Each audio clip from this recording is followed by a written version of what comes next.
Hello and welcome to Speedgig. We're here with Wackerman, currently touring Europe with Steve Wilson. That's all right, thank you. Thank you very much for having us. Thanks for inviting me.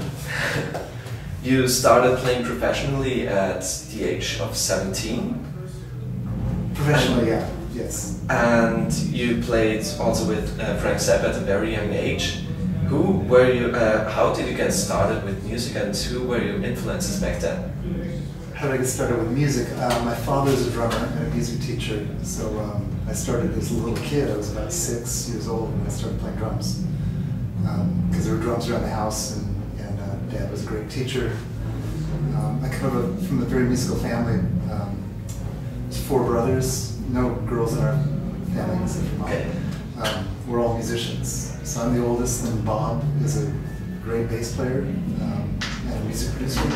Oh, sorry. That was Stephen, by the way. That guest spot. I'm the oldest. My brother Bob is a couple years younger than I am, and he's a music producer, does a lot of things for Disney and Universal Studios and DreamWorks. My other brother John is a great drummer. He used to play with Lindsey Buckingham and Kazumi Watanabe, and plays with Terry Fader now in Las Vegas. And then my youngest brother is Brooks Wackerman. He plays in Tenacious D and Bad Religion, funk band Bad Religion. But so we grew up in a very, very musical household. We all took a lot of lessons from various wonderful teachers. So, but it all came from my dad. My father started this. So that it just kind of naturally happened that I couldn't imagine doing anything else than playing drums. Although we all played second instruments. I played violin when I was young. My brother Bob played trumpet. John started off on vibraphone and then switched to drums, and Brooks also plays guitar. Cool. So you played with Frank Zappa from 1982 until 1988? 1981 to 1988, yeah. 81. And you recorded 26 albums together with him? Yeah, and some quite a lot are live, but we did many studio records too, and some are half and half. And what was it like back then to record so many albums within 8 years, when it wasn't like today, when now that everybody has his own little recording studio in his backyard? Frank had his own professional studio in his house. Oh, okay. So he obviously he was always writing, he always had access to that. Then when we went on the road, he had just before I joined the band, he bought a recording truck, a mobile truck, full on with a Neve console, a couple Studer machines, and later switched to digital tape, some couple Sony machines. So, you know, he had access to recording sound checks, gigs, and some of the live gigs became records. Obviously, the whole put out a series of records called "You Can't Do That on Stage Anymore," which are many double CDs. Yeah. And so and he was always writing. So you know, it was an amazing world to be in. Once I was 21 when I started with Frank. Steve I was also 21, and the bass player Scott Tunis was also 21. And it kind of helped being young, because his gig incorporated a lot of time and a lot of dedication, a lot of practice. So it actually helped a little bit not having a family yet. Okay, being a single guy. Because you need to spend a lot of time with this. And you also toured with Allan Holdsworth and played with him?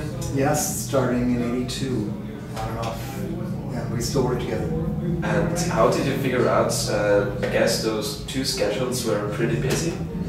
Well, Frank's thing was mostly tour by tour. So we did 81 tour, 82 tour, 84 tour, 88 tour. Oh, okay, so it wasn't like you had a couple of TV appearances? It wasn't, no gig that I know of is solid, where you're working every day. It just doesn't, it's not, as a freelance musician, it doesn't happen that way, even if you're touring with somebody. So a tour with Frank would be typically 3 months or so, 4 months, about that length. So the rest of the time, you're home.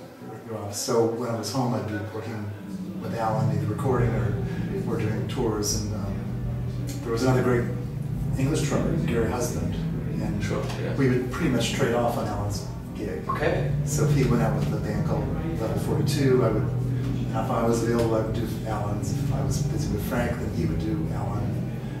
We just juggled it that way. And it seemed to work out a long time. So kind of lucky. Cool.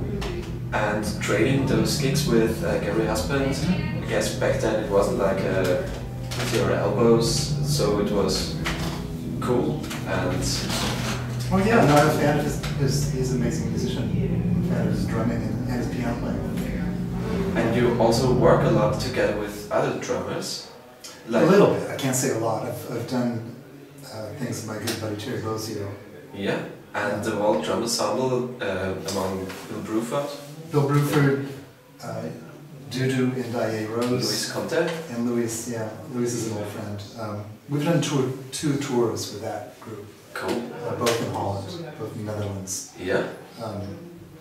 I've played more duet concerts with Terry Bozio than I have over the years with World Drummers Ensembles.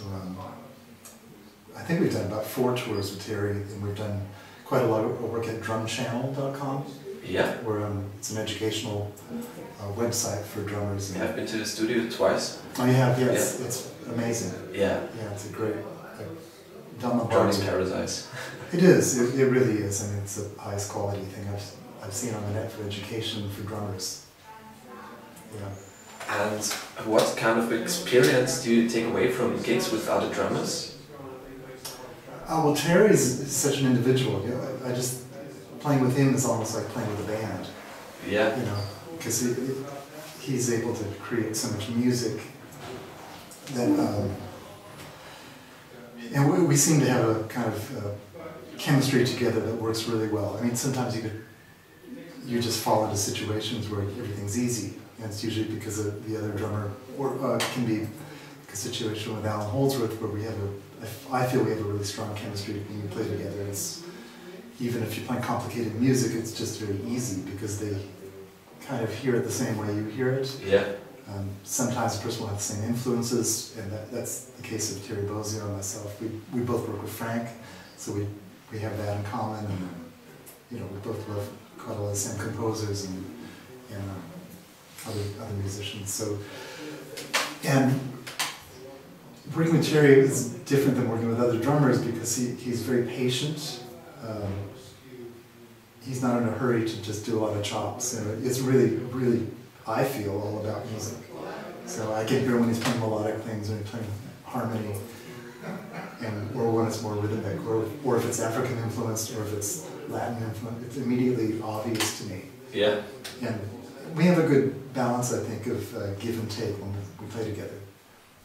Because it's a bit dangerous with 2 drummers. It can get very cluttered and very busy very quickly.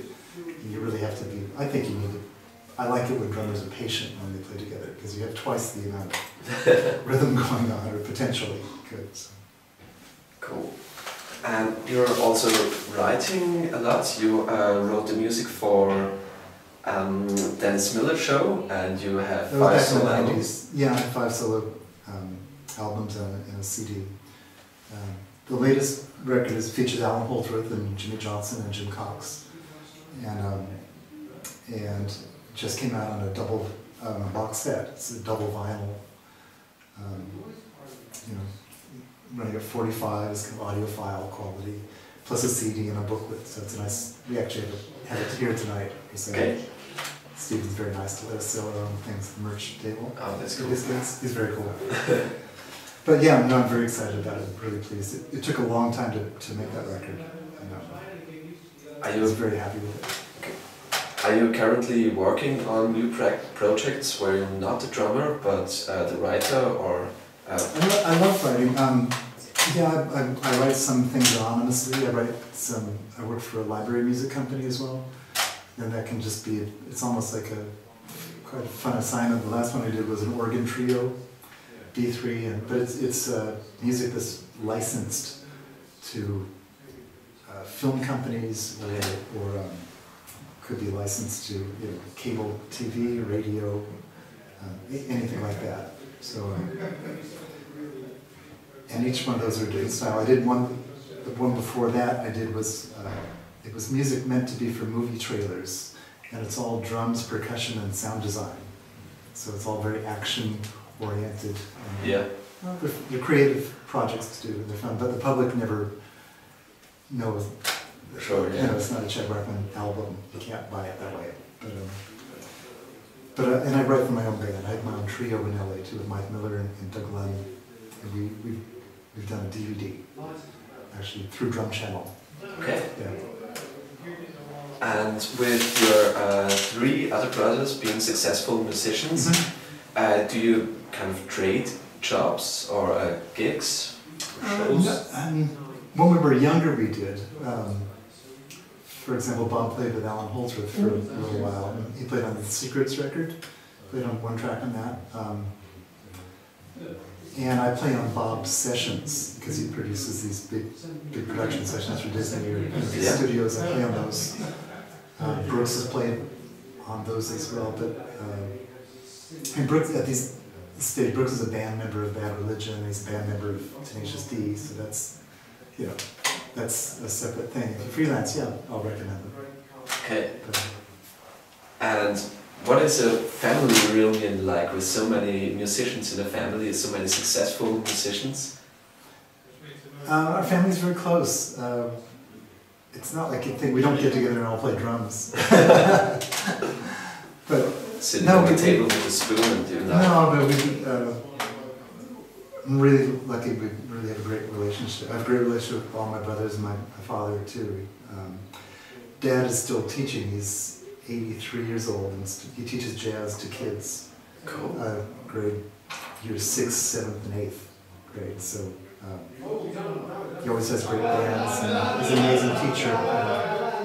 So we have a lot in common with Dad. And yeah, I'm really incredibly lucky to have such cool brothers. Yeah.